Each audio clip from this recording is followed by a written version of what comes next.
வணக்கம் நண்பர்களே. நாம் இன்னைக்கு இந்த வீடியோவில் என்ன ஒரு முக்கியமான தகவலை பற்றி தெரிஞ்சுக்க போகிறோம் அப்படின்னு சொல்லிட்டு பார்த்தீங்கன்னா, தவேக தலைவர் விஜய் மற்றும் அவருடைய மனைவியான சங்கீதா விஜய் இடையேயான இந்த விவாகரத்து வழக்கு அப்படிங்கிறது நாளுக்கு நாள் ஒரு புதிய சர்ச்சையை ஏற்படுத்திட்டு வந்திருக்கிற நிலைமையில் இப்போ நம்ம சங்கீதா விஜய் குறிப்பிட்டிருக்கிற அந்த ஒரு நடிகை அப்படிங்கிறது த்ரிஷா அப்படின்னு சொல்லிட்டு இன்றைக்கி சமூக வலைதளங்களில் பலரும் பரப்பிட்டு வராங்க.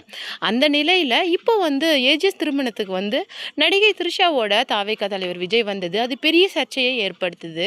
இது எந்த விதமான ஸ்ட்ராட்டஜியாக இருந்தாலும் இது முழுக்க முழுக்க தப்பு.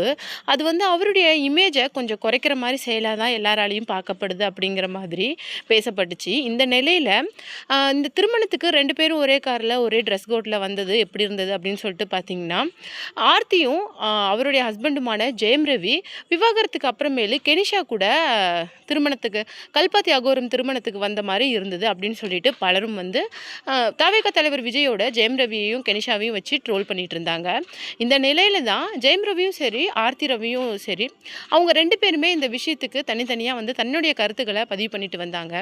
அதாவது ஜெயம் ரவி விஜயோட கருத்துக்கு ஆதரவாகவும் அவர் நடிகை கூட வந்ததில் என்ன தப்பு இருக்குது, ஏன்னா இண்டஸ்ட்ரியில் நிறைய ஃப்ரெண்ட்ஸ் எங்களுக்கு இருக்கிறாங்க, அதை நீங்கள் தப்பாக புரிஞ்சுக்கிட்டு அதுக்கு நாங்கள் இன்னும் பண்ண முடியாது அப்படின்னு சொல்லிட்டோம். பெண்கள் அழுதா ஆண்கள் உடனே நம்பிடுறாங்க, ஆண்கள் மட்டும் கிடையாது இந்த சமுதாயமே உடனே நம்பிடுது. ஆனால் அதுக்கு பின்னாடி இருக்கிற எந்த விஷயத்தையும் பார்க்க மறுக்கிறது ஏன் அப்படின்னு சொல்லிட்டு என்னால் புரிஞ்சிக்க முடியல. அது மட்டும் கிடையாது, ஒரு ஆணோட வழியை ஏன் இந்த சமுதாயம் புரியறதுக்கு கூட மறுக்குது அப்படிங்கிற விஷயத்த என்னால் புரிஞ்சிக்க முடியல அப்படிங்கிற மாதிரி ஜெயம் ரவி தன்னுடைய பக்கம் கருத்தை பதிவு பண்ணியிருந்தாங்க. அதே சமயத்தில் ஆர்த்தி ரவியும் கெனிஷா பற்றியும் ஜெயம் ரவி பற்றியும் தன்னுடைய கருத்துக்களை பலவிதமாக பதிவு பண்ணியிருந்தாங்க. அது மட்டும் இல்லாமல் ஒரு இன்ஸ்டா பிரபலம் சொன்ன ஒரு விஷயத்துக்கு ஆர்த்தி ரவி லைக் பண்ண போய் அது மிகப்பெரிய சர்ச்சையும் வைரலையும் ஏற்படுத்திச்சு. இந்த விஷயத்தில் தான் இப்போ நம்ம ஜெயம் ரவி கெனிஷாவோட புது வீடு புது லைஃப் அப்படின்னு சொல்லிட்டு கோவாவிலேயே செட்டில் ஆக போகிறாராம். இந்த விஷயம் தான் இப்போ சோஷியல் மீடியாவில் பரபரப்பை ஏற்படுத்திட்டு வந்துட்டுருக்கு. நடிகை த்ரிஷாவும் நம்ம தவேக தலைவர் விஜயை பற்றியும் ஆர்த்தி ரவி இதுவரைக்கும் போட்ட விமர்சனங்களுக்கு மேலே இப்போ அவங்க சொல்லியிருக்கிற அந்த விமர்சனம் தான் இப்போ பெரிய சர்ச்சையை ஏற்படுத்திட்டு வந்துட்டுருக்கு இணையதளங்களில். அதை பற்றி தான் நாம் இந்த வீடியோவில் ரொம்பவும் விரிவாக பார்க்க போகிறோம். வீடியோக்குள்ளே போகிறதுக்கு முன்னாடி நீங்கள் நம்ம சேனலுக்கு புதியவராக இருந்தால் மறக்காமல் சிபி ட்ரெண்டிங்கை சப்ஸ்கிரைப் பண்ணி ஃபாலோ பண்ணிக்கோங்க. வாங்க வீடியோக்குள்ளே போகலாம். ஆர்த்தி ரவி ஜெயம் ரவியோட எக்ஸ் ஒய்ஃப் அப்படிங்கிறது நமக்கு எல்லாமே தெரியும். இந்த வகையில் ஆர்த்தி ரவி என்ன பண்ணியிருக்காங்க அப்படின்னு சொல்லிட்டு பார்த்தீங்கன்னா, ஒரு இன்ஸ்டா இன்ஃப்ளூயன்சரோட அந்த வீடியோவை லைக் பண்ணியிருக்காங்க. அதுதான் இப்போ பெரிய சர்ச்சையை ஏற்படுத்தியிருக்கு. அதில் அவங்க என்ன சொல்லியிருக்காங்க அப்படின்னு சொல்லிட்டு பார்த்தீங்கன்னா, ஆண்கள் அப்படிங்கனாவே பொதுவாக ஏமாற்றக்கூடியவங்க தான். ஏன்னா ஒரு பெண் கூடிய அவங்க நீண்ட நாள் உறவில் இருக்க மாட்டாங்க. அவங்களுடைய எண்ணமும் சரி அவங்களுடைய அந்த புத்தியும் சரி வேறு பெண்கள் பக்கமே அவங்களுடைய நாட்டத்தை திருப்புறத்துக்கு ரொம்ப நாள் ஆயிடாது. கட்டுக்கோப்பான ஆண்கள் எல்லாமே இப்போ ரொம்ப கம்மியாயிட்டாங்க அப்படிங்கிற மாதிரி சொல்லியிருந்தாங்க.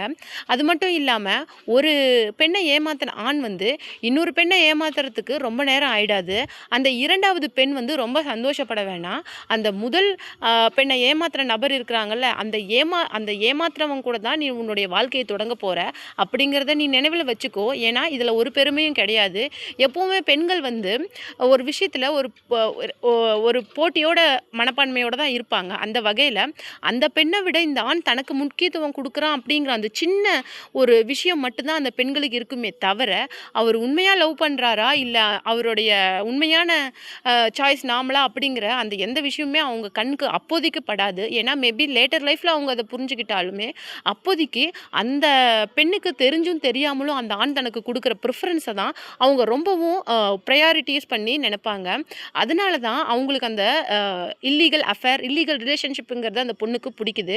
லேட்டர் அந்த ஆண் தன்னை ஏமாற்றலாம், இல்லை தன்னையும் ஏமாற்றிட்டு இன்னொரு பெண்கிட்ட போகலாம், தன்னை நிர்கதியாக விட்டுட்டு போகலாம் அப்படிங்கிற எந்த தாட்டும் இப்போதைக்கு அவங்களுக்கு வராது. அந்த ப்ரையாரிட்டிஸ் பண்ணுறாருல அந்த ஆண், அந்த பெண்ணுக்கு தெரிஞ்சும் தெரியாமலும் அந்த விஷயத்தில் ரொம்பவும் பூரிப்படைஞ்ச அந்த பெண் படுற சந்தோஷம் தான் அந்த இல்லீகல் அஃபேரே அப்படிங்கிற மாதிரி சொல்லியிருந்தாங்க. அதை ஆர்த்தி ரவி லைக் பண்ணிவிட்டு தட்ஸ் ட்ரூ அப்படிங்கிற மாதிரி சொல்லியிருந்தாங்க. அது மட்டும் இல்லாமல் இப்போ ரீசெண்டாக ஜெயம் ரவி தவேக தலைவர் விஜய்க்கு ஆதரவாக பேசியிருந்தாங்கல்ல, பெண்கள் அழுதே எல்லாரையும் நம்ப வச்சிடுறாங்க. அது மட்டும் கிடையாது. அவங்களுடைய பெரிய ஆயுதமே கண்ணீர் மட்டும்தான் அப்படிங்கிற மாரி சொல்லியிருந்தாரு. விஜய் அண்ணா எவ்வளோ ஒரு வலிய தாங்கிட்டு இப்போ நின்னுட்டுருக்காரு அப்படிங்கிறத யாராலயுமே புரிஞ்சுக்க முடியாது. ஜஸ்ட் ஒரு திருமணத்துக்கு த்ரிஷா கூட வந்ததுனால மட்டும் அவர இந்த மாரி ஒரு நெகட்டிவ் ஃப்ரேம்குள்ள கொண்டுட்டு வந்து விமர்சனம் பண்றதுங்கிறது ரொம்பவும் தப்பான விஷயம் அப்படின்னு சொல்லிட்டு, ஜெயம் ரவி மட்டும் இல்ல, சிம்பு அந்த மாரி நெறையா இளம் நடிகர்கள் அவரோட அந்த பீரியட்ல நடிச்ச எல்லாருமே அவருக்கு ஆதரவா நின்றுருக்காங்க. விஜய் அண்ணாவோட அந்த குவாலிட்டி, அந்த ஜெம் அது வந்து யாருக்குமே அதிகபட்சம் நெறைய பேருக்கு சினி இண்டஸ்ட்ரிய தாண்டி தெரியறதுக்கு வாய்ப்பு கிடையாது. எந்த விதமான குற்றச்சாட்ட வேணாலும் விஜய் அண்ணா மேல முன்வைக்கட்டும். நான் அத ஸ்ட்ராங்கா 100% எதிர்த்து சொல்லுவேன். கண்டிப்பா அவர் அந்த தப்ப பண்ணியிருக்க மாட்டாரு அப்படின்னு சொல்லிட்டு. ஏன்னா, அவர் மாரி ஒரு ஜெம் கோல்டு பெர்சன யாராலயுமே பார்க்க முடியாது. மேபி அந்த குவாலிட்டீஸால தான் இன்னைக்கு வந்து அவர இவ்ளோ பெரிய உயரத்துல நின்னுட்டுருக்காரு அப்படின்னே சொல்லலாம். அப்படிங்கிற மாதிரி நெறைய விஷயங்கள் வந்து தாவேகா தலைவர் விஜய பத்தி ஜெயம் ரவி இப்ப ரீசென்ட்டா ஷேர் பண்ணியிருந்தாரு. அதுக்கு ஆப்போசிட்டா ஆர்த்தி ரவி மேபி வந்து ஜெயம் ரவி மேல இருக்கிற கோவத்தினால அப்படி பண்ணுனாங்களா இல்லையா அப்படின்னு தெரியல. என்ன சொல்லியிருந்தாங்க அப்படின்னு சொல்லிட்டு பார்த்தீங்கன்னா, அ தாவேகா தலைவர் விஜயையும் நடிகையையும் அ ரொம்ப தரக்குறைவா பேசியிருந்தாங்க. அது மட்டும் இல்லாம ஒரு பெண் அதாவது ஏமாந்து நிக்கிறாங்க அப்படின்னா, அத பார்த்து ரொம்ப சந்தோஷப்படாதீங்க. ஏன்னா நீங்களும் அந்த நிலைமைக்கு வரத்துக்கு ரொம்ப நாள் ஆகிடாது. கர்மா இஸ் அ பூமராங் அப்படிங்கிற மாரி சொல்லியிருந்தாங்க. அது மட்டும் கிடையாது. அவங்க ஜெயம் ரவியும், கெனிஷாவையும் கூட ரொம்ப நாளைக்கு அப்புறமேலு இணையதளங்கள்ல தாக்கி பேசியிருக்கிறாங்க. அந்த விஷயம் தான் எல்லாரையுமே ஆச்சரியப்படுத்தியிருக்குது. ஏன்னா, இதுவரைக்குமே அந்த விவாகரத்த பத்தியோ, இல்ல அந்த 2 ஜோடிய பத்தியோ அவங்க வெளியில பொது வெளியில தெரியறது, ஹாலிடேஸ்க்கு போறது, கான்செர்ட் ரிலீஸ் பண்றது, முத்து ஸ்டுடியோ ஆரம்பிச்சிருக்காருல்ல ஜெயம் ரவி, அந்த விஷயங்கள்ல அவங்க 2 பேரும் சேர்ந்து அத ஓப்பன் பண்ணி வச்சது. இந்த மாரி எந்த விஷயங்கள்லயும் தலையிடாத இருந்த ஆர்த்தி ரவி, இப்போ வந்து ரொம்ப நாள் கழிச்சு பர்ஸ்ட் அவுட் ஆயிருக்காங்க. அது மட்டும் கிடையாது, அவங்களுடைய விவாகரத்து வழக்கு இன்னும் முழுமை அடையல. அதுக்கு காரணம் ஆர்த்தி ரவி தான். ஏன்னா, அவங்க டிமாண்ட் பண்ணுன தொகை அதிகம் அப்படிங்கிறதால இன்னும் கேஸ் வந்து இழுத்துக்கிட்டே இருக்குது. ஏன்னா, ஃபர்ஸ்ட்லேருந்தே ஆர்த்தி ரவிக்கு இந்த கேஸ்ல டிவோர்ஸ் குடுக்கறதுக்கு விருப்பம் கிடையாது. ஜெயம் ரவி கேட்குறாரு அப்படிங்கிற ஒரே காரணத்துக்காக தான் அவங்க இன்னும் அத ஹோல்ட் பண்ணிட்டு இருக்காங்க. இன்னொரு முக்கியமான விஷயம் என்னன்னா, அவங்களுக்கு 2 பசங்க இருக்கிறாங்க. குழந்தைங்களோட கரியருக்காகவும் ஜெயம் ரவியோட அந்த இணைஞ்சு வாழணும் அப்படிங்கிற ஒரு விஷயத்துக்காகவும் ஆர்த்தி ரவி ஸ்டில் இந்த விஷயத்த ஹோல்ட் பண்ணிட்டு இருக்கிறாங்க. மேபி அத அவங்க எப்ப அதுலேருந்து வெளியில வராங்களோ, அப்பதான் இந்த விவாகரத்துக்கு வழக்கு வந்து முழுமையடையும். ஏன்னா 2 பேருக்கும் சம்மதம் இருந்தா மட்டும் தான் இந்த விவாகரத்து வழக்கு முழுமையடையும். அப்படிங்கிற பட்சத்தில தன்னை வந்து ஏமாத்திட்டாங்க. தன்னுடைய அந்த லாப நஷ்ட கணக்கெல்லாம் அவங்க அம்மாவும் பொண்ணுமே வச்சுட்ருக்குறாங்க. என் மேல நஷ்ட கணக்கு மட்டும் கட்டிட்டாங்க அப்படின்னு சொல்லிட்டு நெறைய விஷயங்கள ஜெயம் ரவியும் முன் வச்சிருக்கிறாரு. அதுக்கு காரணம் வந்து மிகப்பெரிய தொகைய அவங்க நஷ்டஈடா கேட்கறது.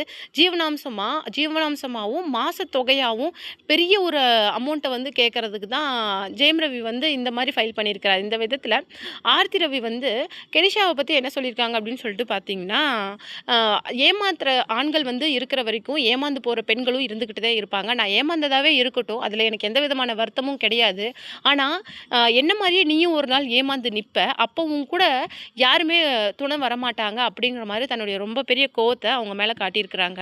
அது மட்டும் கிடையாது. இப்போ புதுசா கோவாவுல புதுசா வீடு, புதுசா ப்ராப்பர்ட்டீஸ் அப்படின்னு சொல்லிட்டு ஜெயம் ரவியும், கெனிஷாவும் செட்டில் ஆக போறாங்களாம். ஏன்னா, கோவால இருக்கிறது வந்து அ அ கெனிஷாவுக்கு ரொம்ப பிடிக்குமாம். அது மட்டும் இல்லாம ஜெயம் ரவி, கெனிஷாவோட ஒரு டெஸ்டினேஷன் பிளேஸாவும் அது இருக்கும் அப்படின்னு சொல்லிட்டு 2 கப்புள்ஸும் சொல்லியிருக்காங்க. இத பத்தி நீங்க என்ன நினைக்கிறீங்க? ஜெயம் ரவி, ஆர்த்தி ரவியோட காம்போ உங்களுக்கு பிடிக்குமா? இல்ல நம்ம ஜெயம் ரவி, கெனிஷாவோட அந்த கப்புள் பிடிக்குமா? அப்படின்னு சொல்லிட்டு மறக்காம நம்ம கமெண்ட் பாக்ஸ்ல கமெண்ட் பண்ணுங்க.